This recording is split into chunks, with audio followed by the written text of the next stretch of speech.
Más tarde, cuando el golpeteo volvió a sonar, ya estaba preparado. Salté de la cama, corrí la cortina y estaba listo para gritarles. Pero no eran mis hermanos. Cuando era niño, tenía unos 9 o 10 años, mi papá consiguió un trabajo muy bien pagado que nos obligó a mudarnos del medio de la nada en Pensilvania a Brookmont, Maryland. Digo nos obligó, pero probablemente esa no sea la mejor forma de describir lo que pasó. En realidad, mis padres estaban encantados de mudarse. Fue una decisión que tomaron sin pensarlo mucho. En el lapso de un mes, pasamos de una casita destartalada en una zona de bajos ingresos a una propiedad enorme en uno de los suburbios más bonitos de Maryland. Tal vez te preguntes cómo me sentí con todo esto. A esa edad, yo era un chico bastante antisocial y en general me mantenía solo, así que no es como si estuviera dejando atrás grandes amistades. En realidad, ni siquiera tenía amigos.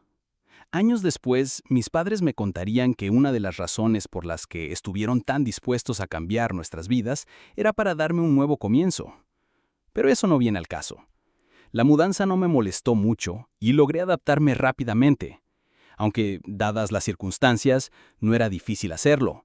Como dije, la casa era enorme y hasta mi yo de 10 años podía notar que ya no íbamos a tener problemas económicos. No voy a aburrirte con detalles innecesarios sobre el interior de la casa. Solo diré lo que necesitas saber. Tenía 2 hermanos mayores, Sean y Harold. El patio trasero era fácilmente nuestra parte favorita. Tenía una gran extensión de arbustos entrelazados, perfectos para jugar a las escondidas, a la mancha o lo que se nos ocurriera. Pero lo mejor de todo era la casa del árbol en el borde derecho de la propiedad. Cada casa en la cuadra estaba separada por un grupo considerable de árboles altos, y la casa del árbol estaba justo en esa zona. Digo casa del árbol, pero era más bien un castillo en el árbol. No era uno de esos proyectos de fin de semana hechos por papás. Era enorme, abarcaba 6 o 7 árboles contiguos. Tenía 3 niveles diferentes y una escalera real construida dentro, no esas tablitas flojas que uno suele ver. Era evidente que había sido construida por un profesional. Durante un tiempo, mis hermanos y yo jugábamos en la casa del árbol todos los días. Siempre era lo mejor del día. Pero con el tiempo, mis hermanos se aburrieron. Eran más grandes y estaban en esa horrible etapa de la adolescencia donde nada es divertido. Al final, yo era el único que seguía jugando ahí. Me dolió mucho que me dejaran solo, pero ellos se negaban a volver sin importar lo que dijera.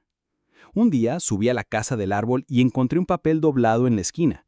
Hasta el día de hoy, todavía recuerdo exactamente lo que decía esa primera nota. Hola, soy el hombre malvavisco. Mucho gusto. ¿Cómo te llamas? Fui el niño más feliz del mundo. Asumí que era uno de mis hermanos jugando conmigo, así que seguí el juego con la esperanza de que volvieran a la casa del árbol. Había una pila de hojas que antes no estaban ahí, así que tomé uno de los marcadores que teníamos guardados y respondí, dejando una nota con mi nombre donde había encontrado la otra. Esa noche quería preguntarles cuál de ellos era el nombre malvavisco, pero temí que dejaran de jugar si decía algo, así que me quedé callado. Durante los siguientes días llegaba de la escuela y corría directo a la casa del árbol. Cada vez había una nota nueva esperándome. Al principio, las notas eran inocentes y sonaban exactamente como algo que mis hermanos dirían. Me estaba divirtiendo mucho, pero con el pasar de los días, las notas se volvieron más extrañas. El hombre malvavisco empezó a hacerme preguntas cada vez más personales que no entendía del todo. Cosas que no tenía sentido que mis hermanos preguntaran, como ¿cuál es tu hora favorita para jugar afuera? O ¿qué sueles desayunar? No recuerdo todas las preguntas, pero una que siempre se me quedó grabada fue ¿cuál es la ventana de tu dormitorio? Al mirar atrás, esa pregunta me revuelve el estómago. En ese momento no pensé mucho en eso. Seguía convencido de que era uno de mis hermanos, así que respondí sin dudar. Pero la siguiente nota fue tan inquietante que no pude seguir callando. Era algo como ¿qué huelen tus pijamas? O algo igual de desagradable. Corrí a la casa y confronté a mis hermanos, exigiendo saber cuál de ellos estaba detrás de las notas. Se rieron de mí y lo negaron. Juraron que no existía ningún hombre malvavisco y empezaron a burlarse porque yo todavía jugaba a imaginar cosas. Me puse a llorar y salí corriendo del cuarto. Me sentía una mezcla de tristeza y enojo. Sabía que uno de ellos tenía que estar mintiendo. En lugar de acudir a mis padres, hice un plan para atraparlos con las manos en la masa. No estaba preparado para lo que iba a pasar. Esa noche, cuando estaba en la cama, escuché que golpeaban mi ventana. Me congelé, con el corazón latiéndome en el pecho. Ya le tenía miedo a la oscuridad, y ese golpeteo sumó un nivel de terror que no podía manejar. Me quedé ahí, en la oscuridad, durante lo que pareció ser horas, demasiado asustado para moverme. Al final me obligué a dormir. A la mañana siguiente, corrí la cortina de la ventana y casi grité. En el exterior del vidrio había docenas de malvaviscos pegados. Tenían que ser mis hermanos. Estaba furioso. Ya no era grosero. Decidí atraparlos esa noche. Fingí que no había notado los malvaviscos y no les dije nada en todo el día. Más tarde, cuando el golpeteo volvió a sonar, ya estaba preparado. Salté de la cama, corrí la cortina y estaba listo para gritarles. Pero no eran mis hermanos. Al otro lado del vidrio había un hombre viejo, repugnante, con ojos llameantes y lo que parecía ser dientes podridos. Tenía mechones de cabello y sonrió al verme. Creo que nunca había gritado más fuerte en mi vida. Sentí que iba a morir en ese instante. Mis padres corrieron a entrar en mi habitación, pero cuando entraron en mi habitación, el hombre ya no estaba.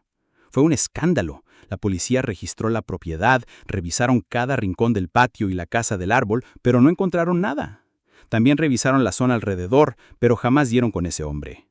Algunos vecinos salieron a ver qué pasaba y reaccionaron con horror cuando mis padres les contaron. Yo les conté todo a la policía y a mis padres, pero no había mucho que pudiera decir. Se llevaron las notas como evidencia, pero dudo que hayan hecho algo con ellas. Ese hombre nunca volvió.